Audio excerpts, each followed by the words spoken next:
Welcome to Get Solutions. This is your Lokesh. So in this session, we are going to discuss that is the concepts related to the merchant banker. Okay, so already we have a little knowledge and the context about the merchant banker. So they are also providing the services on financial services, but they are different from the actual or the common banking institutions. Why means, see here, when we speak about the merchant banker or merchant banking, we have some important notes and we have some important points over here. See, the merchant banker means actually the business organization must be registered under the SEBI, which means the SEBI Merchant Bank Regulations. Act of 1999. Okay, so ಅವರು Merchant bank ಅಂತ ಹೇಳ್ಬಿಟ್ಟು ಕರ್ಸ್ಕೋಬೇಕಂತಂದ್ರೆ business organization ಅಥವಾ agencies ಬಂದ್ಬಿಟ್ಟು SEBI securities and exchange board of India Merchant banks regulation act ಅಲ್ಲಿ ಅದು registration ಆಗಿರಬೇಕು. Okay, so ಈಗ stock market ಅಂತ ಕರ್ಸ್ಕೋಬೇಕಂತ ಹೇಳಿದ್ರೆ ಸೆಬಿ ಆಕ್ಟ್ 1992 ನಲ್ಲಿ ಯಾವ ತರ ಅದು ನಿಫ್ಟಿ ಅಥವಾ ಸೆನ್ಸೆಕ್ಸ್ ಅಲ್ಲಿ ಅದು ರಿಜಿಸ್ಟರ್ ಆಗಿರ್ಬೇಕು, ಸೊ ಅದೇ ಪ್ರಕಾರ ಮರ್ಚೆಂಟ್ ಬ್ಯಾಂಕರ್ ಅಂತ ಕರ್ಸ್ಕೋಬೇಕಂತ ಹೇಳಿದ್ರೆ the agency and the business organisation must be registered under the SEBI merchant banks regulation act of 1999 ಪ್ರಕಾರ ಅದು ರಿಜಿಸ್ಟರ್ ಆಗಿರ್ಬೇಕು. Okay, so the merchant banker is a person engaged in the similar business of ಸಿ ಯಾವ type business ಅಲ್ಲಿ engage ಆಗಿದ್ರೆ ಅವ್ರನ್ನ Merchant banker ಅಂತ ಹೇಳ್ಬಿಟ್ಟು ಕರಿತೀವಿ ಅಂತ ಹೇಳಿದ್ರೆ ಇಶ್ಯೂ ಮ್ಯಾನೇಜ್ಮೆಂಟ್ ಅಲ್ಲಿ ಅವರು ಎಂಗೇಜ್ ಆಗಿರಬೇಕು.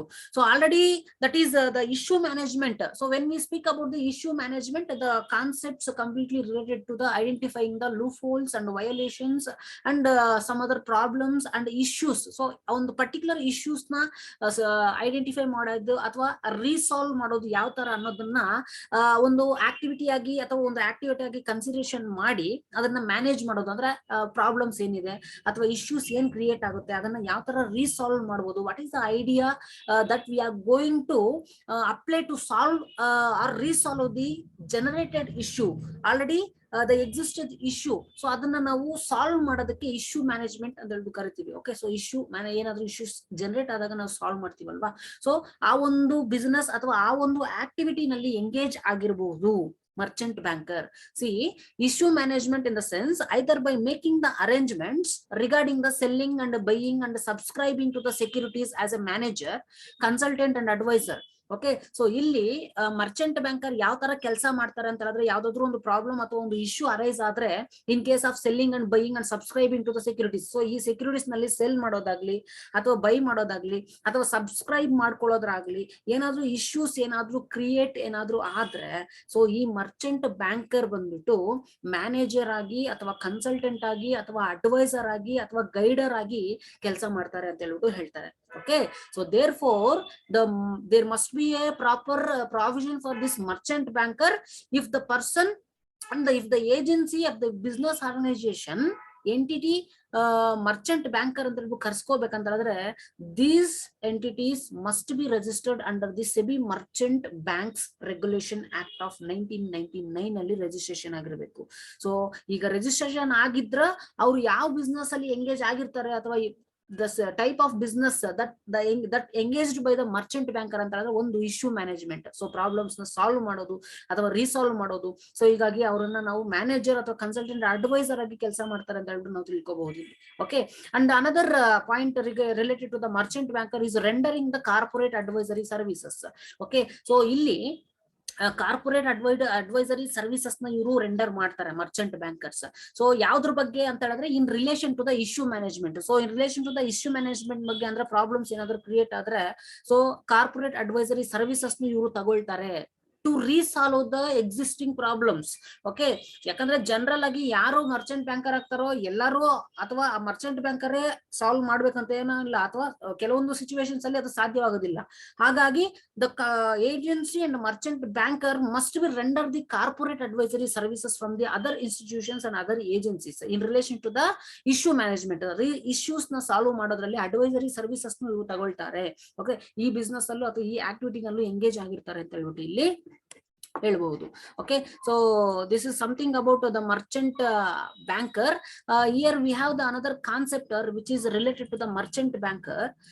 C the requirements to be fulfilled by the merchant banker. So ಯಾವ requirements ಇದೆ ಅಥವಾ ಅದನ್ನ ಯಾವ ಕಂಡೀಷನ್ಸ್ ನ ಮರ್ಚೆಂಟ್ ಬ್ಯಾಂಕರ್ ಆದವರು ಸ್ಯಾಟಿಸ್ಫೈ ಮಾಡಬೇಕು ಅನ್ನೋದನ್ನ according to the SEBI merchant banking regulation act ಪ್ರಕಾರ ಯಾವ ರಿಕ್ವೈರ್ಮೆಂಟ್ಸ್ ನ ಮರ್ಚೆಂಟ್ ಬ್ಯಾಂಕರ್ ಆದವರು ಅಂಡರ್ ರಿಜಿಸ್ಟ್ರೇಷನ್ ಅಲ್ಲಿ ಅವರು ಸ್ಯಾಟಿಸ್ಫೈ ಮಾಡಬೇಕು ಅನ್ನೋದನ್ನ ನಾವು ಇಲ್ಲಿ ಕಲಿತೀವಿ.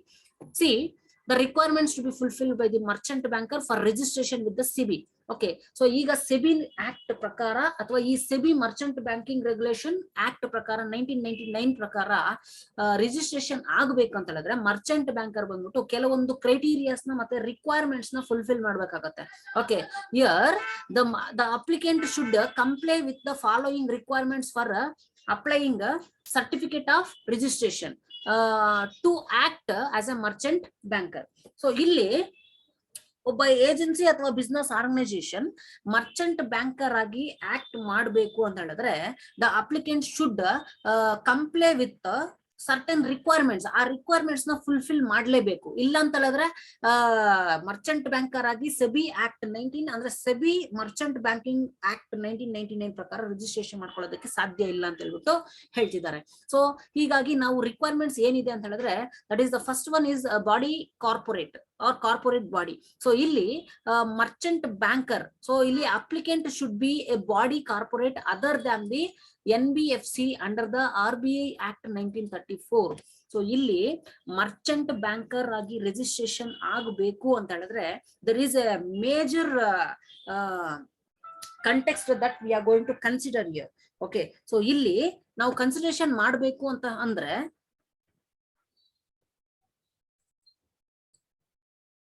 ಅಪ್ಲಿಕೆಂಟ್ ಬಂದ್ಬಿಟ್ಟು ಅಂದ್ರೆ ಯಾರು ಮರ್ಚೆಂಟ್ ಬ್ಯಾಂಕರ್ ಆಗಿ ರಿಜಿಸ್ಟ್ರೇಷನ್ ಮಾಡ್ಕೋಬೇಕೋ ಆ ಒಂದು particular applicant should be a corporate body. So corporate body ಆಗಿರ್ಬೇಕು. So other than the NBFC non banking financial companies ಆಗಿರಬಾರ್ದು ಅಂತ ಹೇಳ್ಬಿಟ್ಟು ಇಲ್ಲಿ ಹೇಳ್ತಿದ್ದಾರೆ.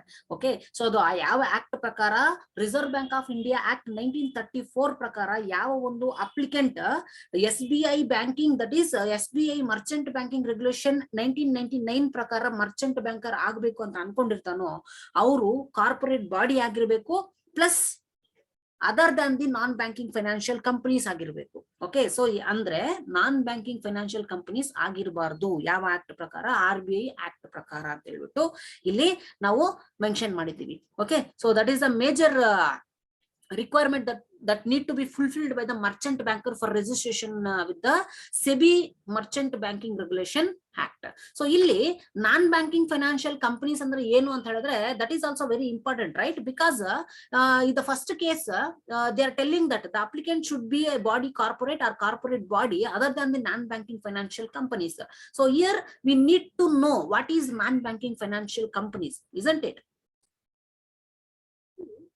ನಾನ್ ಬ್ಯಾಂಕಿಂಗ್ ಫೈನಾನ್ಷಿಯಲ್ ಕಂಪನೀಸ್ ಅಥವಾ ನಾನ್ ಬ್ಯಾಂಕಿಂಗ್ ಫೈನಾನ್ಷಿಯಲ್ ಇನ್ಸ್ಟಿಟ್ಯೂಷನ್ಸ್ ಅಂದ್ರೆ ಫೈನಾನ್ಷಿಯಲ್ ಇನ್ಸ್ಟಿಟ್ಯೂಷನ್ಸ್ ಅಂದ್ರೆ ನಾವು ಕರಿಬಹುದು, but that does not have any full banking license or it is not supervised by the national or international banking regulation agency. Okay, so ಯಾವ ಒಂದು particular institution ಅಥವಾ agency ಬಂದ್ಬಿಟ್ಟು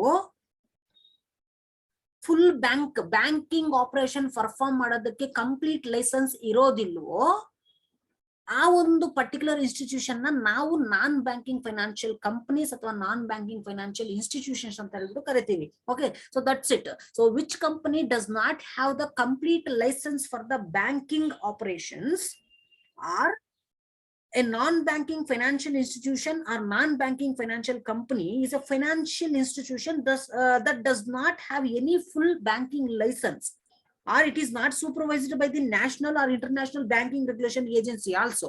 Okay, so these type of institutions that we are going to call as the non-banking financial companies or institutions adalbu karitivi. So ade first one illi corporate body agirbeku but other than the non-banking financial companies according to the RBI Act 1934. Okay, so higagi idu corporate body requirement fulfil ಮಾಡ್ತಾನೆ. So next merchant banker services ನ ಕೊಡಬೇಕು ಅಂತ ಹೇಳಿದ್ರೆ ಅಥವಾ registration ಮಾಡ್ಕೋಬೇಕಂತ ಹೇಳಿದ್ರೆ next infrastructure ಯಾವ ತರ ಇರಬೇಕು ಅಂತ ಹೇಳಿದ್ರೆ the adequate office space. So ಈಗ ಪ್ರತಿಯೊಂದಕ್ಕೂ ಇನ್ ಕೇಸ್ ಗೌರ್ಮೆಂಟ್ಸ್ ಅಲ್ಲಿ ಇನ್ ಕೇಸ್ ಫಾರ್ ಎಕ್ಸಾಂಪಲ್ ಯಾವ್ದಾದ್ರು ಒಂದು ಬಿಸ್ನೆಸ್ ನ ಸ್ಟಾರ್ಟ್ ಮಾಡ್ಬೇಕು ಅಂತ ಹೇಳಿದ್ರೆ ಕೆಲವೊಂದು ಲೋನ್ಸ್ ಮತ್ತೆ ಸ್ಕೀಮ್ಸ್ ಬೇಸ್ ಮೇಲೆ ಬಿಡ್ತಾರೆ. ಓಕೆ, ಸೊ ಈಗ ಬಿಸ್ನೆಸ್ ನ ಸ್ಟಾರ್ಟ್ ಮಾಡ್ಬೇಕು ಅಂತ ಹೇಳಿದ್ರೆ ಅಥವಾ ಲೋನ್ಸ್ ನಾವು ತಗೋಬೇಕಂತ ಹೇಳಿದ್ರೆ based on that criteria only we are going to start up the business based on the fulfilling the requirements. So ಅದೇ ತರಾನೇ ಇಲ್ಲಿ ಮರ್ಚೆಂಟ್ ಬ್ಯಾಂಕರ್ ಸರ್ವಿಸಸ್ ಒಂದು ಏಜೆನ್ಸಿ ಅಥವಾ ಇನ್ಸ್ಟಿಟ್ಯೂಷನ್ಸ್ ಕೊಡ್ಬೇಕು ಅಂತ ಹೇಳಿದ್ರೆ ಆ ಸರ್ವಿಸಸ್ಗೆ ರಿಕ್ವೈರ್ಮೆಂಟ್ ಆಗಿರೋ ಅಥವಾ ಆ ಸರ್ವಿಸಸ್ಗೆ ಅಡಿಕ್ವೇಟ್ ಆಗಿ ಆಫೀಸ್ ಸ್ಪೇಸ್ ಅನ್ನೋದು ಇಟ್ಟಿರ್ಬೇಕು. ಓಕೆ, ಯಾಕಂತಂದ್ರೆ ಸಿಂಪಲ್ ಆಗಿ ಒಂದು ಚಿಕ್ಕ ಶಾಪ್ ಅಲ್ಲಿ ಸರ್ವಿಸಸ್ ನ ಕೊಡೋದಕ್ಕಾಗೋದಿಲ್ಲ. To provide the merchant banking services to the public, there should be a adequate office space to the space to provide the services to the public or for the general public. Okay, so our infrastructure office space ಕ್ರೈಟೀರಿಯಾನ satisfy ಮಾಡಬೇಕು ಅಂತ ಹೇಳ್ಬಿಟ್ಟು ಇಲ್ಲಿ ಹೇಳ್ತಿದ್ದಾರೆ. And other one related to the infrastructure, that is equipments and manpowers to effectively discharge its activities. Okay, so effective ಅಂತ ಹೇಳಿದ್ರೆ digitalised computerisation, so UPS ಇರೋದು ಅಥವಾ ಮಾನಿಟರ್ಸ್, ಕೀಬೋರ್ಡ್ಸ್ ಇದನ್ನೆಲ್ಲ ಕಂಪ್ಲೀಟ್ ಆಗಿ ಡೆಸ್ಕ್ಟಾಪ್ ಆದ್ರೂ ಯೂಸ್ ಮಾಡ್ಕೋಬಹುದು ಮತ್ತೆ ಲ್ಯಾಪ್ಟಾಪ್ ಆದ್ರೂ ಯೂಸ್ ಮಾಡ್ಕೋಬಹುದು. ಸೊ ಇನಿಷಿಯಲ್ ಬ್ಯಾಕಪ್ ಪವರ್ ಯಾವ ತರ, ಸೊ ಇದನ್ನೆಲ್ಲ ಕರೆಕ್ಟ್ ಆಗಿ ಎಕ್ವಿಪ್ಮೆಂಟ್ಸ್ ಏನ್ ಮರ್ಚೆಂಟ್ ಬ್ಯಾಂಕಿಂಗ್ ಸರ್ವಿಸಸ್ ಕೊಡೋದಕ್ಕೆ ಏನೇನೆಲ್ಲ ಎಕ್ವಿಪ್ಮೆಂಟ್ಸ್ ಮತ್ತೆ ಮ್ಯಾನ್ ಪವರ್ ರಿಕ್ವೈರ್ಮೆಂಟ್ಸ್ ಇರುತ್ತೋ ಅದನ್ನೆಲ್ಲ ಕರೆಕ್ಟ್ ಆಗಿ ಆ ಕ್ರೈಟೀರಿಯಾ ಬೇಸ್ ಮೇಲೆ ಸ್ಯಾಟಿಸ್ಫೈ ಮಾಡಿದ್ರೆ ಮಾತ್ರ SEBI merchant banking regulation act ಪ್ರಕಾರ ರಿಜಿಸ್ಟ್ರೇಷನ್ ಮಾಡ್ಕೊಳ್ಳೋದಕ್ಕೆ ಅಪ್ರೂವಲ್ ಆಗಬಹುದು ಅಂತ ಹೇಳ್ಬಿಟ್ಟು ಇಲ್ಲಿ ಹೇಳ್ತಿದ್ದಾರೆ. Okay, so third one that is expertise, experience ಅಂತ ಹೇಳ್ಬಿಟ್ಟು ಇಲ್ಲಿ ಕನ್ಸಿಡರೇಷನ್ ಮಾಡ್ತೀವಿ. At least 2 person who have the experience into the conduct of the business of the merchant banker. So 2 person ಯಾರಾದ್ರೂ ಆ ಒಂದು ಮರ್ಚೆಂಟ್ ಬ್ಯಾಂಕರ್ ಸರ್ವಿಸಸ್ ನ ಕೊಡೋದಕ್ಕೆ 2 person ನ ಇನ್ಕ್ಲೂಡ್ ಮಾಡ್ಕೊಂಡಿರ್ಬೇಕು ಆ ಒಂದು ಏಜೆನ್ಸಿ ಅಂತ ಹೇಳ್ಬಿಟ್ಟು ಹೇಳ್ತಾರೆ. Okay, so here that is at least 2 person who have the experience into the conduct of the business of merchant banker. So ಯಾರು ಆಲ್ರೆಡಿ ಮರ್ಚೆಂಟ್ ಬ್ಯಾಂಕರ್ ಸರ್ವಿಸಸ್ ಅಲ್ಲಿ ಇನ್ಸ್ಟಿಟ್ಯೂಷನ್ಸ್ ಅಲ್ಲಿ ಕೆಲಸ ಮಾಡಿದಾರೋ ಅಟ್ಲೀಸ್ಟ್ 2 persons ಇರಬೇಕು ಅನ್ನೋದನ್ನ ಇಲ್ಲಿ ಮೆನ್ಷನ್ ಮಾಡ್ತಿದ್ದಾರೆ. And the capital adequacy requirement, so in detail we are going to deal with the next slides. Okay, so capital adequacy requirement ಬಗ್ಗೆ in detail ಆಗಿ ನಾವು next slide ಅಲ್ಲಿ ನಾವು ಕರೀತಾ ಬರ್ತೀವಿ. So ಇಲ್ಲಿ just you observe here, the applicant should fulfill the capital adequacy requirement. So ಏನ್ criteria capital adequacy requirements ಇದೆಯೋ ಅದನ್ನ ಫುಲ್ಫಿಲ್ ಮಾಡಿದ್ರೆ ಮಾತ್ರ SEBI merchant banking regulation act ಅಲ್ಲಿ ರಿಜಿಸ್ಟ್ರೇಷನ್ ಮಾಡ್ಕೊಳ್ಳೋದಕ್ಕೆ ಸಾಧ್ಯ ಅಂತ ಹೇಳ್ಬಿಟ್ಟು ಹೇಳ್ತಿದ್ದಾರೆ. Okay, so another one that is the investors interest. So at least ಈಗ ಯಾವ್ದಾದ್ರು ಒಂದು ಬಿಸ್ನೆಸ್ ನ ಸ್ಟಾರ್ಟ್ ಮಾಡ್ಬೇಕಂತಂದ್ರೆ without interest it can not be success, right? So ಇಲ್ಲಿ ಇನ್ವೆಸ್ಟರ್ಸ್ ಇಂಟ್ರೆಸ್ಟ್ ಬೇಸ್ ಮೇಲೆ ಈ ಮರ್ಚೆಂಟ್ ಬ್ಯಾಂಕರ್ ರಿಜಿಸ್ಟ್ರೇಷನ್ ಮಾಡ್ಕೋಬಹುದು. Okay, so that is the grant of certificate to the applicant is the best interest of the investors. So ಏನೇನೆಲ್ಲ applications ಅಥವಾ certificate generate ಮಾಡ್ಕೊಳ್ಳೋದಕ್ಕೆ ಅಥವಾ certificates ನ requirement ಅಥವಾ ಸರ್ಟಿಫಿಕೇಟ್ಸ್ ನ ನಾವು ರಿಸೀವ್ ಮಾಡ್ಕೊಳ್ಳೋದಕ್ಕೆ ಏನೇನೆಲ್ಲ ಪ್ರೋಸೆಸ್ ಇರುತ್ತೋ ಅದನ್ನೆಲ್ಲ ಕಂಪ್ಲೀಟ್ ಆಗಿ 1 by 1 ಸ್ಟೆಪ್ ಬೈ ಸ್ಟೆಪ್ ನಾವು ಫಿನಿಶ್ ಮಾಡ್ತಾ ಬರಬೇಕು. ಓಕೆ, ಸೊ ಆ ಸರ್ಟಿಫಿಕೇಟ್ ಒಂದ್ಸರಿ ಕೊಟ್ಟಿದೀವಿ ಅಂತ ಹೇಳಿದ್ರೆ then the person is eligible for the merchant banking services according to the SEBI merchant banking regulation act 1999 ಅಂತ ಹೇಳ್ಬಿಟ್ಟು ಹೇಳ್ತೀವಿ. ಸೊ ಇದರಿಂದ ಇವರು ಮರ್ಚೆಂಟ್ ಬ್ಯಾಂಕಿಂಗ್ ಸರ್ವಿಸಸ್ ನ ಕೊಡಬಹುದು. Okay, and the next requirement, that is the litigation. So here the litigation anta heladre generally see when the applicant or any partner combined with our business or our agency or director, so ಅವರು director ಆಗಿರ್ಲಿ ಅಥವಾ partner ಆದ್ರೂ ಆಗಿರ್ಲಿ ಅಥವಾ individual applicant ಯಾರು merchant banking services ನ start ಮಾಡ್ತಾರೋ ಅವರಾದ್ರೂ ಇರ್ಲಿ ಅಥವಾ principal officer should not be involved in any litigation connected with the securities market which has an adverse effect on the applicant business activity. Okay, so ಈಗ companies ನಲ್ಲಿ ನಾವೇನಾದ್ರೂ ಸೇರ್ಬೇಕು ಅಂತ ಹೇಳಿದ್ರೆ ಅಥವಾ ಜಾಬ್ಗೆ ಹೋಗ್ಬೇಕಂತ ಹೇಳಿದ್ರೆ ಪೊಲೀಸ್ ವೆರಿಫಿಕೇಶನ್, ಯಾಕಂತ ಹೇಳಿದ್ರೆ ಏನು ಅಫೆನ್ಸ್ ಇರಬಾರ್ದು ಅನ್ನೋದು ಕಾರಣಕ್ಕೆ ಅಲ್ವಾ. So it will effect on hour job security and it will effect on hour job definitely. So here ಅದು ಲಿಟಿಗೇಷನ್ ಅಂತ ಹೇಳಿದ್ರೆ ಅಪ್ಲಿಕೆಂಟ್ ಆದ್ರೂ ಆಗಿರ್ಬೋದು ಅಥವಾ ನಮ್ಮ ಪಾರ್ಟ್ನರ್ ಆಗಿರ್ಬೋದು ಜೊತೆಯಲ್ಲಿ ಇರಬಹುದು, ಅಂದ್ರೆ ಕಂಪ್ಲೀಟ್ ಆಗಿ ಬಿಸ್ನೆಸ್ ಅಲ್ಲಿ ಜೊತೆಲಿರುವವರು ಮತ್ತೆ ಡೈರೆಕ್ಟರ್ ಅಥವಾ principal officers and other related persons for the business organisations and for the merchant banking institution should not be involved in any litigation connected with the security market. Security market connection ಅಂದ್ರೆ securities market ಜೊತೆಗೆ deal ಮಾಡ್ತಿದ್ದಾಗ ಅಥವಾ securities market ಅಲ್ಲಿ ಇರೋರು ಯಾವುದೇ litigation ಅಲ್ಲಿ involve ಆಗಿರಬಾರ್ದು. Okay, definite ಆಗಿ ಇದು involve ಆಗಿದ್ರೆ it will effect on the applicant's business and also it will greaterly impact on the registration as a merchant banking institution with the SEBI Act 1999. ಅಂದ್ರೆ SEBI Merchant Banking Act 1999 ಪ್ರಕಾರ Merchant banker ಆಗಿ registration ಆಗೋದಕ್ಕೆ ಕಷ್ಟ ಆಗುತ್ತೆ ಯಾವಾಗ ಯಾವ್ದಾದ್ರು litigation ಅಲ್ಲಿ involve ಆಗಿದ್ರೆ ಅಂತ ಹೇಳ್ಬಿಟ್ಟು ಇಲ್ಲಿ ಹೇಳ್ತೀವಿ. Okay, so similarly economic offence. So ಇಲ್ಲಿ ಎಕನಾಮಿಕ್ ಅಫೆನ್ಸ್ ನ ನಾವು ಲಿಟಿಗೇಷನ್ ಗೆ ಕಂಪೇರ್ ಮಾಡ್ಕೊಂಡ್ರೆ ದೆನ್ ದ ಲಿಟಿಗೇಷನ್ ಅಂತ ಹೇಳಿದ್ರೆ it is an act or process or practice of setting the disputes in the court of law. So ಯಾವ್ದಾದ್ರು ಒಂದು process ಅಥವಾ ಪ್ರಾಕ್ಟೀಸ್ ಬಗ್ಗೆ ಕೋರ್ಟ್ ಆಫ್ ಲಾ ನಲ್ಲಿ ಅಥವಾ ಯಾವ್ದೋ ಒಂದು ಡಿಸ್ಪ್ಯೂಟ್ ಬಗ್ಗೆ ಸೆಟಲ್ ಮಾಡೋದಾಗ್ಲಿ ಅಥವಾ ಲೀಗಲ್ ಆಕ್ಷನ್ಸ್, ಸೊ ಈ ತರ ಕೋರ್ಟ್ ಆರ್ಡರ್ಸ್ ನಲ್ಲಿ ಅಥವಾ ಕೋರ್ಟ್ ಅಲ್ಲಿ ಸೆಟಲ್ ಮಾಡೋ ಅಂದ್ರೆ ಇನ್ relation with security market I am telling. Okay, so security market related ಆಗಿ ಯಾವುದೇ ಲಿಟಿಗೇಷನ್ ಅಲ್ಲಿ ಅಂತ ಒಂದು ಪ್ರೋಸೆಸ್ ಅಲ್ಲಿ ಅಥವಾ ಅಂತ ಒಂದು ಲೀಗಲ್ ಸೂಟ್ ನಲ್ಲಿ ಇನ್ವಾಲ್ವ್ ಆಗಿರಬಾರ್ದು. As a applicant or partner or director and principal ಅದು ಯಾರಾದ್ರೂ ಆಗಿರ್ಲಿ ಅಥವಾ ಯಾರಿಗೆ ಆಗ್ಲಿ the persons will not be involved in any litigation connected with security market ಅಂತ ಹೇಳ್ಬಿಟ್ಟು ಅನ್ಕೋಬಹುದು. So when we speak about the economic offence, similarly the applicant or director or partner or principal officer should not be involved and they should not be convicted with any offense. So ಯಾವುದೇ ಒಂದು offence ಗೆ ಒಳಗಾಗಿರಬಾರ್ದು ಅಂತ ಹೇಳ್ಬಿಟ್ಟು ಹೇಳ್ತಿದ್ದಾರೆ. Okay, and also involving the moral turpitude or found guilty of any economic offence. ಅಂದ್ರೆ ಯಾವುದೇ ಒಂದು ಅಫೆನ್ಸ್ ಅಥವಾ ಕನ್ವಿಕ್ಟ್ ಆಗಿರಬಾರ್ದು in order to register under the SEBI merchant banking act 1999 ಪ್ರಕಾರ ಅಂತ ಹೇಳ್ಬಿಟ್ಟು ಇಲ್ಲಿ ಹೇಳ್ತೀವಿ. Okay,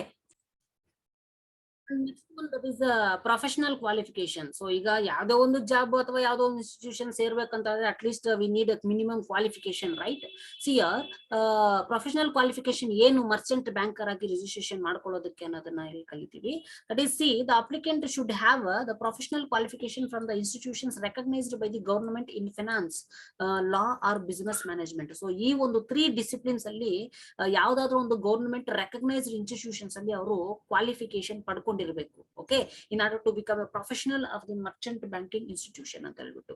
next fit and proper. So ಇಲ್ಲಿ ಯಾವ್ದ್ರ ಬಗ್ಗೆ ಮಾತಾಡ್ತಿದ್ದಾರೆ ಅಂತ ಹೇಳಿದ್ರೆ that is the applicant should be a fit and proper person. Okay, there is some other criteria for jobs, but in order to provide the merchant banking services they are fit and the proper person and fit enough for the business activity. ಆ ಒಂದು merchant banking services ನ ಕೊಡೋ ಅಂತ ability ಮತ್ತೆ capacity ಮತ್ತೆ ಆ fitness ಅಂದ್ರೆ ಆ ಒಂದು ಎಬಿಲಿಟಿ ಅಂತ ಹೇಳಿದ್ರೆ ಸರ್ವಿಸಸ್ ನ ಕೊಡೋದಕ್ಕೆ ಸಾಧ್ಯವಾಗಬೇಕು ಅವನ ಕೈಯಲ್ಲಿ. ಓಕೆ, ಸೊ ಇಶ್ಯೂಸ್ ನ ಬಂದಾಗ ಅಥವಾ ಇಶ್ಯೂಸ್ ಅರೈಸ್ ಆದಾಗ ಸಾಲ್ವ್ ಮಾಡೋ ಎಬಿಲಿಟಿ ಇರಬೇಕು. Okay, so that is the context year in case of registration as a merchant banker with the SEBI merchant banking act 1999 ಪ್ರಕಾರ ಅಂತ ಹೇಳ್ಬಿಟ್ಟು ಇಲ್ಲಿ ನಾವು ಹೇಳ್ತೀವಿ. ಓಕೆ, ಈಗ we have learned that is what is the criteria that need to be fulfilled by an applicant to register as a merchant banker with the Securities and Exchange Board of India Merchant Banking Act 1999 ಪ್ರಕಾರ ಏನೇನೆಲ್ಲ criterias ನ fulfil ಮಾಡಬೇಕು ಅನ್ನೋದನ್ನ ನಾವು ಕಲ್ತಿದೀವಿ. That is applicant should be a body corporate other than the non banking financial companies. ಅಂದ್ರೆ non banking financial companies ಆಗಿರಬಾರ್ದು, but corporate body ಆಗಿರಬೇಕು. ಯಾವ ಆಕ್ಟ್ ಪ್ರಕಾರ? RBI Act 1934 ಪ್ರಕಾರ. ಅಂಡ್ ಇನ್ಫ್ರಾಸ್ಟ್ರಕ್ಚರ್ ಬಗ್ಗೆ ಮಾತಾಡೋದಾದ್ರೆ ಕರೆಕ್ಟ್ ಆಗಿ ಆಫೀಸ್ ಸ್ಪೇಸ್ ನ ಮೇಂಟೈನ್ ಮಾಡಬೇಕು, ಮತ್ತೆ ಅದಕ್ಕೆ ಬೇಕಾದಂತಹ ಎಕ್ವಿಪ್ಮೆಂಟ್ಸ್ ಮತ್ತೆ ಮ್ಯಾನ್ ಪವರ್ ಅವರು ಸಪ್ಲೈ ಮಾಡ್ಕೋಬೇಕು. ಅಂಡ್ ಎಕ್ಸ್ಪರ್ಟೈಸ್ ಅಥವಾ ಎಕ್ಸ್ಪೀರಿಯನ್ಸ್ ಬಗ್ಗೆ ಮಾತಾಡೋದಾದ್ರೆ ಮರ್ಚೆಂಟ್ ಬ್ಯಾಂಕರ್ ಇದ್ದವರು ಅಥವಾ ಮರ್ಚೆಂಟ್ ಬ್ಯಾಂಕರ್ ಆಲ್ರೆಡಿ ಇನ್ಸ್ಟಿಟ್ಯೂಷನ್ಸ್ ಅಲ್ಲಿ ಕೆಲಸ ಮಾಡಿರೋ ಅಟ್ಲೀಸ್ಟ್ 2% ಇರಬೇಕು ಅಂತ ಹೇಳ್ಬಿಟ್ಟು ಇಲ್ಲಿ ಹೇಳ್ತೀವಿ. And capital adequacy we will discuss later in the future slides, but you need to remember here, that is applicant should fulfill the all capital adequacy requirements. ಏನು capital adequacy requirements ನ specify ಮಾಡಿರ್ತಾರೋ ಆ ಕ್ರೈಟೀರಿಯಾನ complete ಆಗಿ fulfil ಮಾಡಬೇಕು. ಆಗಿದ್ರೆ ಮಾತ್ರ SEBI ಜೊತೆಗೆ Merchant banker ಆಗಿ registration ಮಾಡ್ಕೊಳ್ಳೋದಕ್ಕೆ ಸಾಧ್ಯ ಅಂತ ಹೇಳ್ಬಿಟ್ಟು. ಇನ್ವೆಸ್ಟರ್ಸ್ ಇಂಟ್ರೆಸ್ಟ್ ಅಂತ ಹೇಳಿದ್ರೆ ಆ ಒಂದು ಮರ್ಚೆಂಟ್ ಬ್ಯಾಂಕರ್ ರಿಜಿಸ್ಟ್ರೇಷನ್ ಮಾಡ್ಕೋಬೇಕಂತ ಹೇಳಿದ್ರೆ ಸರ್ಟಿಫಿಕೇಟ್ ಆಫ್ ರಿಜಿಸ್ಟ್ರೇಷನ್ ಅಥವಾ ಸರ್ಟಿಫಿಕೇಟ್ ಆಫ್ ಗ್ರಾಂಟ್ ಇರಬೇಕು ಅವ್ರ ಹತ್ರ ಅಂತ ಹೇಳ್ಬಿಟ್ಟು ಇಲ್ಲಿ ನಾವು ಹೇಳ್ತೀವಿ. ಅಂಡ್ ಲಿಟಿಗೇಷನ್, ಯಾವುದೇ ಒಂದು ಅವರು ಅಪ್ಲಿಕೆಂಟ್ ಅಥವಾ ಪಾರ್ಟ್ನರ್ ಆಗಿರ್ಲಿ, ಡೈರೆಕ್ಟರ್ ಆಗಿರ್ಲಿ ಅಥವಾ ಪ್ರಿನ್ಸಿಪಲ್ ಆಫೀಸರ್ ಆಗಿರ್ಲಿ, ಯಾವ ಒಬ್ಬ person the legal action proceedings ಅಥವಾ ಲಿಟಿಗೇಷನ್ ಅಲ್ಲಿ ಇನ್ವಾಲ್ವ್ ಆಗಿರಬಾರ್ದು. In relation with security market laws ಅದರಲ್ಲಿ ಇನ್ವಾಲ್ವ್ ಆಗಿರಬಾರ್ದು. ಅದೇ ತರ ಯಾವುದೇ ಎಕನಾಮಿಕ್ ಅಫೆನ್ಸ್ ನಲ್ಲಿ ಇನ್ವಾಲ್ವ್ ಆಗಿರಬಾರ್ದು. ಮತ್ತೆ ಪ್ರಿಸ್ಕ್ರೈಬ್ಡ್ ಕ್ವಾಲಿಫಿಕೇಶನ್ ಅವರು ತಗೊಂಡಿರ್ಬೇಕು. ಯಾವ್ದ್ರಲ್ಲಿ, ಯಾವ ಸಬ್ಜೆಕ್ಟ್ ಅಲ್ಲಿ, finance law and business management which is given and qualification from the institutions recognised by the government. Okay, and fit and proper ಅಂದ್ರೆ ಎಬಿಲಿಟಿ ಅಥವಾ ಕೆಪಾಸಿಟಿ ಇರಬೇಕು. ಏನಾದ್ರು ಇಶ್ಯೂಸ್ ನ ಸಾಲ್ವ್ ಮಾಡಬಹುದು ಅಥವಾ ಇಶ್ಯೂಸ್ ಅಥವಾ ಕ್ರಿಯೇಟ್ ಆದ್ರೆ ಸಾಲ್ವ್ ಮಾಡೋದಕ್ಕೆ ಆ ಫಿಟ್ನೆಸ್ ಅಥವಾ ಪ್ರಾಪರ್ ಪರ್ಸನ್ ಆಗಿರ್ಬೇಕು ಅಂತ ಹೇಳ್ಬಿಟ್ಟು ನಾವಿಲ್ಲಿ ಡಿಸ್ಕಷನ್ ಮಾಡ್ತೀವಿ. It is very important for your in your examination or for examination point of view. Just remember the context and the general procedures and the general requirements to register with the SEBI 1999 merchant banking regulation. Okay, so ಈಗ ನಾವು ಒಬ್ಬ Merchant banker institutions ನ business ನ start ಮಾಡ್ಬೇಕಂತ ಹೇಳಿದ್ರೆ ಯಾವ ತರ ಅಥವಾ ಏನ್ ಕ್ರೈಟೀರಿಯಾಸ್ ಇದೆ ಅಂತ ಹೇಳಿ ಡಿಸ್ಕಷನ್ ಮಾಡಿದ್ವಿ. And similarly we are going to discuss here the condition for the grant or renewal of the certificate of registration. Okay, so previous slides ಅಲ್ಲಿ ಇನ್ ಕೇಸ್ ಏನಾದ್ರು ರಿಜಿಸ್ಟ್ರೇಷನ್ ಮಾಡ್ಕೋಬೇಕು ಅಂತ ಹೇಳಿದ್ರೆ ವಿ ಹ್ಯಾವ್ ಆಲ್ರೆಡಿ ಡಿಸ್ಕಸ್ ದಟ್ ದ ಗ್ರಾಂಟ್ ಆಫ್ ಸರ್ಟಿಫಿಕೇಟ್. ಸೊ ಈ ಸರ್ಟಿಫಿಕೇಟ್ಸ್ ನ ಗ್ರಾಂಟಿಂಗ್ ಅಥವಾ ರಿನ್ಯೂವಲ್ ಮಾಡ್ಕೋಬೇಕಂತ ಹೇಳಿದ್ರೆ ಏನ್ ಪ್ರೊಸೀಜರ್ ಅನ್ನೋದನ್ನ ನಾವು ಇಲ್ಲಿ ಡಿಸ್ಕಷನ್ ಮಾಡ್ತೀವಿ. See, the no person can act as a merchant banker without holding the certificate of registration from the SEBI. ಯಾವ ಒಬ್ಬ ಪರ್ಸನ್ನೇ ಆಗ್ಲಿ ಮರ್ಚೆಂಟ್ ಬ್ಯಾಂಕರ್ ರಿಜಿಸ್ಟ್ರೇಷನ್ ಅಥವಾ ಗ್ರಾಂಟ್ ಆಫ್ ಸರ್ಟಿಫಿಕೇಟ್ಸ್ ಇಲ್ಲದೆ ಅವರು ಮರ್ಚೆಂಟ್ ಬ್ಯಾಂಕರ್ ಆಗಿ ಸೆಬಿ ಮರ್ಚೆಂಟ್ ಬ್ಯಾಂಕಿಂಗ್ ಆಕ್ಟ್ 1919 ಪ್ರಕಾರ ರಿಜಿಸ್ಟ್ರೇಷನ್ ಮಾಡ್ಕೊಳ್ಳೋದಕ್ಕೆ ಸಾಧ್ಯ ಇಲ್ಲ. Okay, so may grant or renew a certificate to the merchant banker valid for 3-year period. ಸೊ ಏನ್ ಸರ್ಟಿಫಿಕೇಟ್ ಗ್ರಾಂಟ್ ಆಗಿರುತ್ತೋ ಅದು 3 years ವರೆಗೂ ವ್ಯಾಲಿಡ್ ಇರುತ್ತೆ.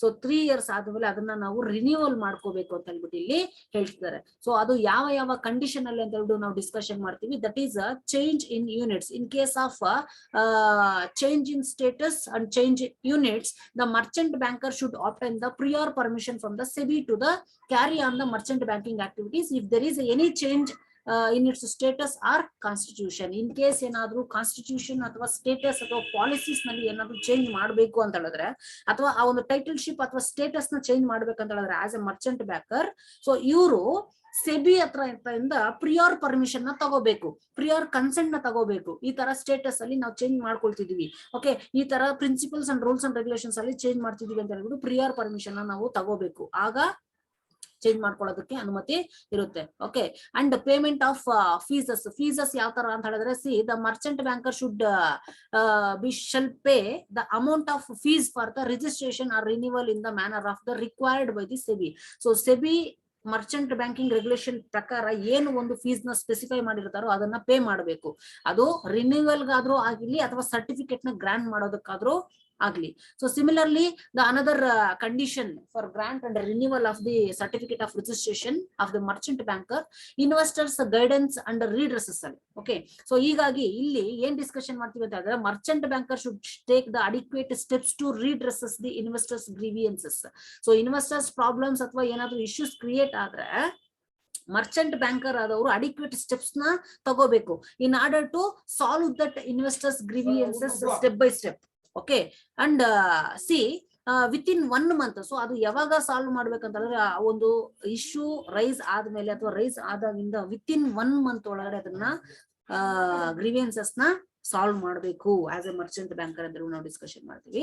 And the date of the receipt of the complaint. So ಅದೇ ಅಂದ್ರೆ ಯಾವಾಗ ಕಂಪ್ಲೇಂಟ್ ಅಥವಾ ಇಶ್ಯೂ ರೈಸ್ ಆಗಿರುತ್ತೋ ಆವಾಗಿಂದ ವಿತ್ ಇನ್ 1 month ಒಳಗಡೆ ಅಥವಾ ವಿತ್ ಇನ್ 1 month ಅಲ್ಲಿ ಆ ಒಂದು ಪ್ರಾಬ್ಲಮ್ ಅಥವಾ ಇಶ್ಯೂ ಏನ್ ಕ್ರಿಯೇಟ್ ಆಗಿದೆ, ಇಶ್ಯೂ ಮ್ಯಾನೇಜ್ಮೆಂಟ್ ಅಥವಾ ಇಶ್ಯೂ ಮ್ಯಾನೇಜ್ಮೆಂಟ್ ಆಕ್ಟ್ ಪ್ರಕಾರ ಅಥವಾ ಇಶ್ಯೂ ಮ್ಯಾನೇಜ್ಮೆಂಟ್ ಆಗಿ ಮರ್ಚೆಂಟ್ ಬ್ಯಾಂಕರ್ ಆ ಒಂದು ಪ್ರಾಬ್ಲಮ್ ನ ಸಾಲ್ವ್ ಮಾಡಬೇಕು. And it should also keep that board informed about the number and nature and other particulars of the complaints received. So in case ಏನಾದ್ರು related issues ಏನಾದ್ರು race ಆಗಿದ್ರೆ ಆ ಒಂದು ಇನ್ಫಾರ್ಮೇಶನ್ ಅಥವಾ ನಂಬರ್ ಆಫ್ ಇನ್ಫಾರ್ಮೇಶನ್, ಎಷ್ಟು ಸಲ complaint ಬಂದಿದೆ, ಎಷ್ಟು ಸಲ ರೀಸಾಲ್ವ್ ಮಾಡಿದೀವಿ, what is the nature of complaint, what is about, okay, so ಯಾವ್ದ್ರ ಬಗ್ಗೆ ಇದೆ, ಅಂಡ್ ಈ ಒಂದು ಕಂಪ್ಲೇಂಟ್ಸ್ ನ ಎಷ್ಟು ಸಲ ರಿಸೀವ್ ಮಾಡಿದ್ವಿ ಅದನ್ನೆಲ್ಲ ಮೆನ್ಷನ್ ಮಾಡ್ಬೇಕು ಒಂದು ಬೋರ್ಡ್ ಅಲ್ಲಿ ಅಂತ ಹೇಳ್ಬಿಟ್ಟು ಹೇಳ್ತಿದ್ದಾರೆ. Okay, next adherence to the regulations or comply with the regulations. So issue create ಆಗಿದೆ ಅಥವಾ ಇಶ್ಯೂ ಜನರೇಟ್ ಆಗಿದೆ ಅಂತ ಹೇಳಿದ್ರೆ ಯಾವ ತರ ಬೇಕಾದ್ರೆ ಆ ತರ ನಾವು ಇಶ್ಯೂನ ರೀಸಾಲ್ವ್ ಮಾಡೋದಕ್ಕೆ ಆಗೋದಿಲ್ಲ. Okay, we must comply with the regulations which is prescribed by the SEBI Act related to the merchant banker. See, the merchant banker should strictly abide by the adhere to the rules and regulations made under the SEBI Act in respect of the activities carried on by it. So ಯಾವುದೇ ಒಂದು activity carried ಆಗಲಿ ಅಥವಾ carry out ಮಾಡ್ಲಿ as a merchant banker, SEBI Act 1999 ಅಂದ್ರೆ Merchant banking act ಪ್ರಕಾರ ಅವರು comply ಅಥವಾ adhere ಆಗಿರುವಾಗ ಅಡಾಪ್ಟ್ ಮಾಡ್ಕೋಬೇಕು ರೂಲ್ಸ್ ಅಂಡ್ ರೆಗ್ಯುಲೇಷನ್ಸ್ ಅಂತ ಹೇಳ್ಬಿಟ್ಟು ನಾವಿಲ್ಲಿ ಡಿಸ್ಕಷನ್ ಮಾಡ್ತೀವಿ. Okay, so similarly here C the guidelines in respect of regulation and registration of the merchant banker. So ಏನೇನೆಲ್ಲ ಗೈಡ್ಲೈನ್ಸ್ ವಿತ್ ರೆಗ್ಯುಲೇಷನ್ ಅಥವಾ ಒಂದು ಮರ್ಚೆಂಟ್ ಬ್ಯಾಂಕ್ ರೆಗ್ಯುಲೇಷನ್ ಮಾಡೋದಕ್ಕೆ ಅಥವಾ ರಿಜಿಸ್ಟ್ರೇಷನ್ ಮಾಡ್ಕೊಳ್ಳೋದಕ್ಕೆ ಏನ್ ಗೈಡ್ಲೈನ್ಸ್ ಅಂತ ಹೇಳಿದ್ರೆ, ಇಲ್ಲಿ ನಮ್ಗೆ ಡಿಫ್ರೆಂಟ್ ಕ್ರೈಟೀರಿಯಾಸ್ ಬೇಸ್ ಮೇಲೆ ಸರ್ಟನ್ ಗೈಡ್ಲೈನ್ಸ್ ನ ಕೊಡ್ತಾರೆ. ಸಿ, ಇನ್ ಕೇಸ್ ಏನಾದ್ರು ರಿನ್ಯೂವಲ್ ಏನಾದ್ರು ಮಾಡ್ಕೋಬೇಕಂತ ಹೇಳಿದ್ರೆ application for renewal certificate registration shall be made by the merchant banker as per the regulation 9 SEBI merchant banker rules and regulations 1992. ಅಂದ್ರೆ SEBI rules and regulation 1992 ಪ್ರಕಾರ regulation 9 of the SEBI merchant bankers ಈ ಒಂದು context ಪ್ರಕಾರ application for the renewal of the certificate of the registration shall be made by the merchant banker. ಅಂದ್ರೆ certificate of registration ಏನ್ grant ಮಾಡ್ತಾರೋ as a merchant banker, ಆ ಒಂದು certification ಬಂದ್ಬಿಟ್ಟು ಯಾವ ಆಕ್ಟ್ ಪ್ರಕಾರ ಇವರು ಪಡ್ಕೋಬೇಕು, that is as per the regulation 9 of the SEBI rules and regulation act 1992 ಪ್ರಕಾರ ಆ ಒಂದು ಸರ್ಟಿಫಿಕೇಟ್ ಆಫ್ ರಿಜಿಸ್ಟ್ರೇಷನ್ ಪಡ್ಕೋಬೇಕು. And one more thing regarding the renewal of the application, the application should be in form A. ಆ application ಬಂದ್ಬಿಟ್ಟು form A ನಲ್ಲಿ file ಆಗಿರಬೇಕು. Okay, so and also contain the additional information as A contained in schedule 26 ಪ್ರಕಾರ. Okay, so ಇಲ್ಲಿ application ಏನ್ fill ಮಾಡ್ತಾರೋ ಅದು form A ನಲ್ಲಿ ಫಿಲ್ ಮಾಡಬೇಕು. And other related informations schedule 26 ಪ್ರಕಾರ ಏನಿರುತ್ತೋ ಅಥವಾ ಕ್ರೈಟೀರಿಯಾಸ್ ಏನಿರುತ್ತೋ ಶೆಡ್ಯೂಲ್ 26 ಪ್ರಕಾರ ಆ ಒಂದು ಅಡಿಷನಲ್ ಇನ್ಫಾರ್ಮೇಶನ್ ಒಳಗೊಂಡಿರ್ಬೇಕು, ಅದು ಇನ್ಕ್ಲೂಡ್ ಮಾಡಿರ್ಬೇಕು ಅಂತ ಹೇಳ್ಬಿಟ್ಟು ಹೇಳ್ತಿದ್ದಾರೆ. Okay, and change in the information if any.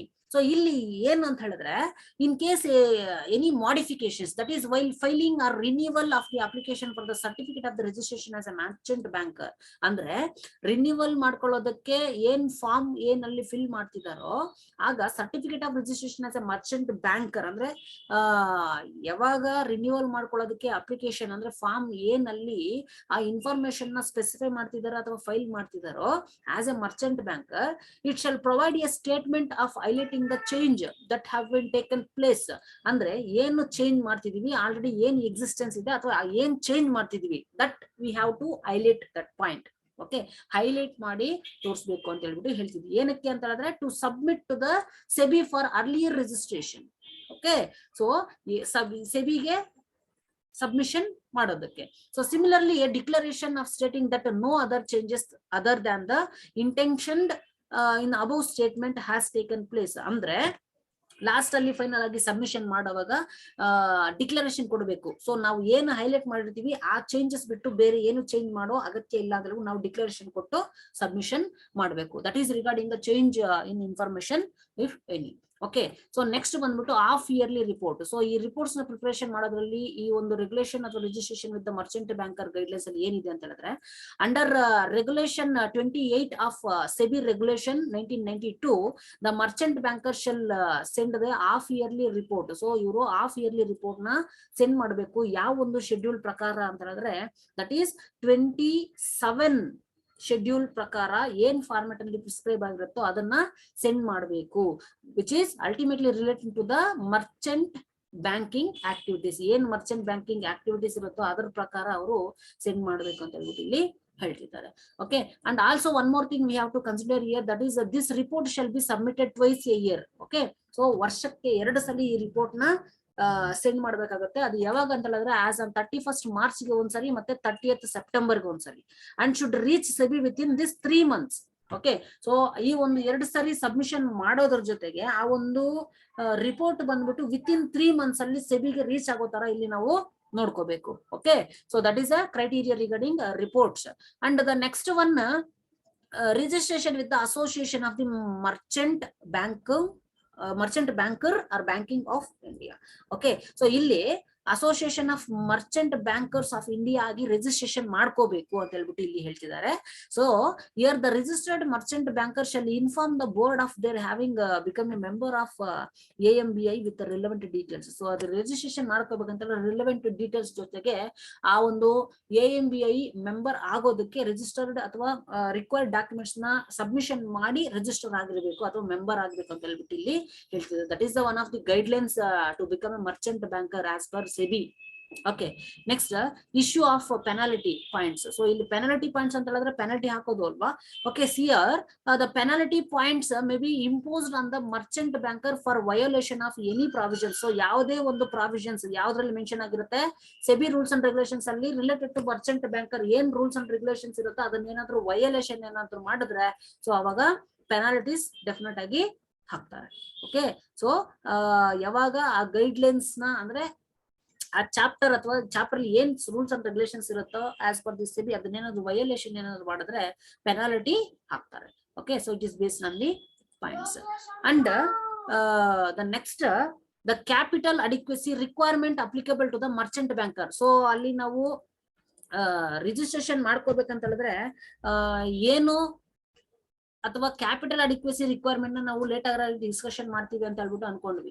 Year when we talk about the capital adequacy requirement, the merchant banker need to satisfy the capital and he or she must be, or institution must be satisfy the criteria which is specified under the SEBI Merchant Banking Regulation Act 1999 ಪ್ರಕಾರ. Okay, so ಏನ್ capital adequacy requirement ಅಂತ ಹೇಳಿದ್ರೆ, see the capital adequacy requirement should not be less than the net worth of the person making an application for the grant of the registration. So ಇಲ್ಲಿ merchant banker ಆಗಿ registration ಮಾಡ್ಕೋಬೇಕಂತ ಹೇಳಿದ್ರೆ capital adequacy requirements ನ fulfil ಮಾಡಬೇಕು as a merchant banker ಅಂತ ಹೇಳ್ಬಿಟ್ಟು ಗೊತ್ತು. Okay, so here the statement telling that the capital adequacy requirement should not be less than the net worth ಅಂತ ಹೇಳ್ಬಿಟ್ಟು ನಾವು ಇಲ್ಲಿ ಕರಿತೀವಿ. ಸೊ ಏನ್ ನೆಟ್ ವರ್ತ್ ಅಂತ ಹೇಳಿದ್ರೆ, ಸಿ ಟೋಟಲ್ ಅಸೆಟ್ಸ್, ನಾವು ಇನ್ಸ್ಟಿಟ್ಯೂಷನ್ ಅಲ್ಲಿ ಟೋಟಲ್ ಅಸೆಟ್ಸ್ ನ ತಗೊಂಡಿದ್ದಾದ್ಮೇಲೆ ಏನ್ ಲಯಬಿಲಿಟೀಸ್ ಇರುತ್ತೋ ಅದನ್ನ ನಾವು ಡಿಡಕ್ಟ್ ಮಾಡಿದ್ರೆ ನಮ್ಗೆ ನೆಟ್ ವರ್ತ್ ಬರುತ್ತೆ. ಓಕೆ, ಸೊ ಆ net worth of A person making an application for grant of registration ಅಂತ ಹೇಳಿದ್ರೆ ಆ ನೆಟ್ ವರ್ತ್ ಗಿಂತ ಕಡಿಮೆ ಇಡಬಾರ್ದು. ಅಂದ್ರೆ ಕ್ಯಾಪಿಟಲ್ ಅಡಿಕ್ವೆಸಿ ರಿಕ್ವೈರ್ಮೆಂಟ್ ಆ ನೆಟ್ ವರ್ತ್ ಗಿಂತ ಕಡಿಮೆ ಇರಬಾರ್ದು ಅಂತ ಹೇಳ್ಬಿಟ್ಟು ಇಲ್ಲಿ ಹೇಳ್ತಿದ್ದಾರೆ. ಓಕೆ, ಅಂಡ್ ಸಿ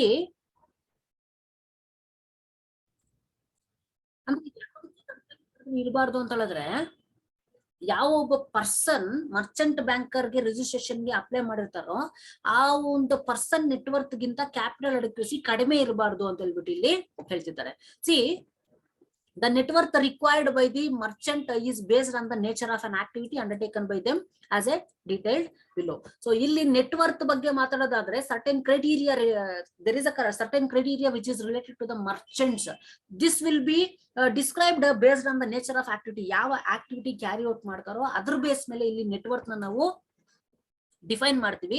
ಸೊ ಹೀಗಾಗಿ ಕ್ಯಾಪಿಟಲ್ ಅಡಿಕ್ವೆಸಿನ ನಾವು ಡಿಸ್ಕಷನ್ ಮಾಡೋದಾದ್ರೆ ಅಥವಾ ಇದು ಇನ್ಕ್ಲೂಡ್ ಆಕ್ಟಿವಿಟೀಸ್ ಬಗ್ಗೆ ಡಿಸ್ಕಷನ್ ಮಾಡೋದಾದ್ರೆ related to the capital adequacy, see ಇಲ್ಲಿ ಮಿನಿಮಮ್ ನೆಟ್ವರ್ತ್ ಕೊಟ್ಟಿದ್ದಾರೆ ಎಷ್ಟಿರ್ಬೇಕು ಅಂತ ಹೇಳ್ಬಿಟ್ಟು ಇಲ್ಲಿ ನೇಚರ್ ಆಫ್ ಆಕ್ಟಿವಿಟಿನ ನಾವು ಡಿಸ್ಕಷನ್ ಮಾಡ್ತೀವಿ. ಒಂದು issue management consist of, so related to the issue management ಏನಾದ್ರು ಏನ್ ಆಕ್ಟಿವಿಟೀಸ್ ಇನ್ಕ್ಲೂಡ್ ಆಗಿರುತ್ತೆ ಅಂತ ಹೇಳಿದ್ರೆ, see preparation of the prospects and other information related to the issue. So ಏನಾದ್ರು ಇಶ್ಯೂ ಜನರೇಟ್ ಆಗಿದ್ರೆ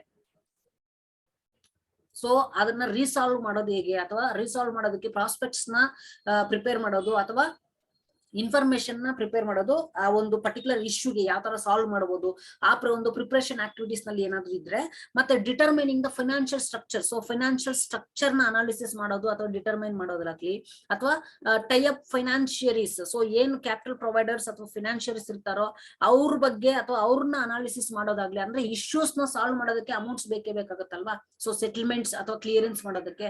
ಸೊ ಈ ಒಂದು ಫೈನಾನ್ಷಿಯರೀಸ್ ನ ಅನಾಲಿಸಿಸ್ ಮಾಡೋ ಒಂದು ಆಕ್ಟಿವಿಟಿ. ಮತ್ತೆ final allotment and refund of subscriptions. Okay, final ಆಗಿ ಯಾರಿಗೆ ನಾವು ಅಲಾಟ್ಮೆಂಟ್ ಮಾಡ್ತೀವಿ ಅಥವಾ ಫೈನಲ್ ಆಗಿ ಯಾವ ತರ ಅದು ರೀಫಂಡ್ ಆಗುತ್ತೆ ಸಬ್ಸ್ಕ್ರಿಪ್ಷನ್ಸ್ ಬೇಸ್ ಮೇಲೆ. ಓಕೆ, ಸೊ ಇದನ್ನೆಲ್ಲ ಪ್ರಿಪೇರ್ ಮಾಡೋದ್ರಿಂದ ಅಥವಾ ಈ ಒಂದು ಆಕ್ಟಿವಿಟೀಸ್ ನಲ್ಲಿ ಏನಾದ್ರೂ ಎಂಗೇಜ್ ಆಗಿದ್ರೆ ಮಿನಿಮಮ್ ನೆಟ್ವರ್ತ್ ಬಂದ್ಬಿಟ್ಟು 5 crores ಇರಬೇಕು ಅಂತ ಹೇಳ್ಬಿಟ್ಟು ಹೇಳ್ತಿದ್ದಾರೆ. Okay, and the second one, that is a role as a advisor or consultant or co manager underwriter portfolio manager. ಈ ಒಂದು ಆಕ್ಟಿವಿಟಿ ನಲ್ಲಿ ಮರ್ಚೆಂಟ್ ಬ್ಯಾಂಕರ್ ಏನಾದ್ರು ಎಂಗೇಜ್ ಆಗ್ತಿದ್ದಾರೆ ಅಂತ ಹೇಳಿದ್ರೆ ಅವ್ರಿಗೆ ₹50 lakhs is the minimum net worth. Minimum net worth ಇಷ್ಟಿರ್ಬೇಕು, ಅದಕ್ಕಿಂತ ಕಡಿಮೆ ಇರಬಾರ್ದು ಅಂತ ಹೇಳ್ಬಿಟ್ಟು ಹೇಳ್ತಿದ್ದಾರೆ. And the role as a underwriter adviser and consultant to the issue. So ಏನ್ ಇಶ್ಯೂಸ್ ಕ್ರಿಯೇಟ್ ಆಗಿದೆ ಅಥವಾ ಅಂಡರ್ ರೇಟಿಂಗ್ ಶೇರ್ಸ್ ಅಂದ್ರೆ ಸೆಕ್ಯೂರಿಟಿ ಮಾರ್ಕೆಟ್ ಅಲ್ಲಿ ಅಂಡರ್ ರೇಟಿಂಗ್ ಅಡ್ವೈಸರ್ ಆಗಿ ಇನ್ ಕೇಸ್ ಏನಾದ್ರು ಆಕ್ಟಿವಿಟಿ ನಲ್ಲಿ ಎಂಗೇಜ್ ಆಗಿದ್ರೆ ಅಥವಾ ಕನ್ಸಲ್ಟೆಂಟ್ ಆಗಿ ಎಂಗೇಜ್ ಆಗಿದ್ರೆ ಅವರಿಗೆ ಮಿನಿಮಮ್ ನೆಟ್ವರ್ತ್ ಎಷ್ಟು ಅಂತ ಹೇಳ್ಬಿಟ್ಟು ಹೇಳ್ತಿದ್ದಾರೆ, that is 20 lakhs. So similarly advisory or consultancy to an issue ಇಲ್ಲಿ ನಿಲ್ ಅಂತ ಹೇಳ್ಬಿಟ್ಟು ಕೊಟ್ಟಿದ್ದಾರೆ, but it is prescribed under the SEBI in 1999. Okay, ಯಾಕಂತ ಹೇಳಿದ್ರೆ ಮರ್ಚೆಂಟ್ ಬ್ಯಾಂಕರ್ ಬಂದ್ಬಿಟ್ಟು ಡೆಫಿನೆಟ್ ಆಗಿ ಇಶ್ಯೂ ಮ್ಯಾನೇಜ್ಮೆಂಟ್ ಅಲ್ಲಿ ಎಂಗೇಜ್ ಆಗಿರ್ತಾರೆ. ಇಶ್ಯೂ ಮ್ಯಾನೇಜ್ಮೆಂಟ್ ಅಲ್ಲಿ ಎಂಗೇಜ್ ಆಗಿದ್ದಾರೆ ಅಂತ ಹೇಳಿದ್ರೆ advisor or consultancy or guiding principal ಅಂತ ಹೇಳ್ಬಿಟ್ಟು ನಾವು ಕರಿಬಹುದು. Okay, this is all about the capital adequacy requirements ಅಂತ ಹೇಳ್ಬಿಟ್ಟು ನಾವು ಇಲ್ಲಿ ಹೇಳ್ತೀವಿ. ಓಕೆ, ಸೊ ನೆಕ್ಸ್ಟ್ ಬಂದ್ಬಿಟ್ಟು ನಾವು ಡ್ಯೂಟೀಸ್ ನ ಡಿಸ್ಕಷನ್ ಮಾಡೋದಾದ್ರೆ ಮರ್ಚೆಂಟ್ ಬ್ಯಾಂಕರ್ ಡ್ಯೂಟೀಸ್ ಏನು ಮೇಜರ್ ಆಗಿ ಅಂತ ಹೇಳಿದ್ರೆ ಆಕ್ಸೆಸ್ ಟು ದ ಪ್ರಿಮಿಸಸ್, ಅಂದ್ರೆ ಯಾವ ಒಂದು ಪ್ರಿಮಿಸಸ್ ಅವ್ರ ಕಂಟ್ರೋಲ್ ಇರುತ್ತೋ ಅದನ್ನ ಆಕ್ಸೆಸ್ ಮಾಡಬಹುದು ಅಂತ. So that is facility to the examine the books, so records ನ ವೆರಿಫೈ ಮಾಡೋದಾಗ್ಲಿ, ಓಕೆ, ಸೊ ಡೇಟಾನ ವೆರಿಫೈ ಮಾಡೋದಾಗ್ಲಿ, ಫೆಸಿಲಿಟೀಸ್ ನ ಎಕ್ಸ್ಚೇಂಜ್ ಮಾಡಿರ್ತಾರೆ. ನೆಕ್ಸ್ಟ್ ಕಾಪೀಸ್ ಆಫ್ ಡಾಕ್ಯುಮೆಂಟ್ಸ್ ಯಾವ್ದು ಇರಬಹುದು, ಓಕೆ, ಸೊ ಯಾವ ಒಂದು ಡಾಕ್ಯುಮೆಂಟ್ಸ್ ಅವ್ರು ವೆರಿಫೈ ಮಾಡಬಹುದು ಅನ್ನೋದನ್ನಲ್ಲಿ ಮೆನ್ಷನ್ ಮಾಡಿದ್ದಾರೆ. See the major duties of the merchant banker, that is access to the premises. Here, the merchant banker should allow the inspecting authority to have a reasonable access to the premises occupied by the merchant banker and by any person or its behalf. Okay, so here when we talk about the access to the premises, it is one of the responsibility of the merchant banker to inspecting authority, or he will be allowed as an inspecting authority to access the controllable premises which is occupied by the merchant banker. Merchant banker registrations base ಮೇಲೆ ಏನು premises ನ ಅವ್ರಿಗೆ ಕೊಟ್ಟಿರ್ತಾರೋ ಅಥವಾ ಅವ್ರಿಗೆ ಅವ್ರ control ಅಲ್ಲಿ ಇರುತ್ತೋ ಅದನ್ನ ಆಕ್ಸೆಸ್ ಮಾಡೋ ಕಂಪ್ಲೀಟ್ ಅಥಾರಿಟಿ ಅವ್ರಿಗೆ ಇರುತ್ತೆ ಅಂತ ಹೇಳ್ಬಿಟ್ಟು ಹೇಳುತ್ತೆ. ಸೊ ಆನ್ ಬಿಹಾಫ್ ಆಫ್ ಅವರ ಪರವಾಗಿ ಅಥವಾ ಅವರೇ ಅದನ್ನ ಆಕ್ಸೆಸ್ ಮಾಡಬಹುದು. It is a responsibility or it is a duty of the merchant banker ಅಂತ ಹೇಳ್ಬಿಟ್ಟು ಇಲ್ಲಿ ನಾವು ತಿಳ್ಕೊಳ್ತೀವಿ. Next facility to the examine the books in the sense, see it should extend the reasonable facility for examining any books or records or documents or computerised data or information in its possession. So merchant banker possession ಅಲ್ಲಿ control ಅಲ್ಲಿ ಏನಿರುತ್ತೋ information ಅದನ್ನು ಎಲ್ಲವನ್ನು ಅವನು examine ಮಾಡಬಹುದು, ಅಥವಾ books ಅಥವಾ records, digitalised document and computerised data and information ನ ಅವರು ಎಕ್ಸಾಮೈನ್ ಮಾಡಬಹುದು ಅಂತ ಹೇಳ್ಬಿಟ್ಟು ಇಲ್ಲಿ ಹೇಳ್ತಿದ್ದಾರೆ. Okay, so next one, copies of documents. So when we talk about the copies of the document, see it should provide the copies of documents, other materials to inspecting the authority which in their opinion is relevant for the purpose of inspection. See here copies of document ಅಂತ ಹೇಳಿದ್ರೆ inspection ಮಾಡುವಾಗ ಏನಾದ್ರು information ಅಥವಾ relevant information ಏನಾದ್ರು ಬೇಕು ಅಂತ ಹೇಳಿದ್ರೆ based on the purpose and based on the necessary relevant details ಮತ್ತೆ ಡಾಕ್ಯುಮೆಂಟ್ಸ್ ನ ಸಬ್ಮಿಷನ್ ಮಾಡೋ ಅಥವಾ ಸಬ್ಮಿಷನ್ ಗೆ ತಗೊಳ್ಳೋ ಅಥವಾ ರಿಸೀವ್ ಮಾಡ್ಕೊಳ್ಳೋ ಒಂದು ಅಥಾರಿಟಿ ಮತ್ತೆ ಡ್ಯೂಟಿ ಮರ್ಚೆಂಟ್ ಬ್ಯಾಂಕರ್ ಗೆ ಇದೆ ಅಂತ ಹೇಳ್ಬಿಟ್ಟು ನಾವಿಲ್ಲಿ ಡಿಸ್ಕಷನ್ ಮಾಡ್ತೀವಿ. Okay, so these are very responsibilities of the merchant banker. So in this context, this is a important topic. So ಈ ಒಂದು ಮರ್ಚೆಂಟ್ ಬ್ಯಾಂಕಿಂಗ್ ಅಲ್ಲಿ ಕಂಪಲ್ಸರಿ ಒಂದು ಕ್ವಶನ್ ಇದ್ದೇ ಇರುತ್ತೆ. So just read out the general rules and regulations and duties and responsibilities and capital adequacies ಏನು, ರಿಜಿಸ್ಟ್ರೇಷನ್ಗೆ procedures ಏನು, ಏನೇನೆಲ್ಲ ಗೈಡ್ ಲೈನ್ಸ್ ಇದೆ ಅಥವಾ ಏನ್ ಕ್ರೈಟೀರಿಯಾನ ಫುಲ್ಫಿಲ್ ಮಾಡಬೇಕು ಮರ್ಚೆಂಟ್ ಬ್ಯಾಂಕರ್ ಅಂತ ಹೇಳ್ಬಿಟ್ಟು ಸ್ವಲ್ಪ ಓದಿ ನೋಡ್ಕೊಳ್ಳಿ. Okay, so in next class we are going to discuss the stock market intermediaries. Okay, stock market ಬಗ್ಗೆ discussion ಮಾಡೋಣ. That is the last concept under this module. Okay, so thank you.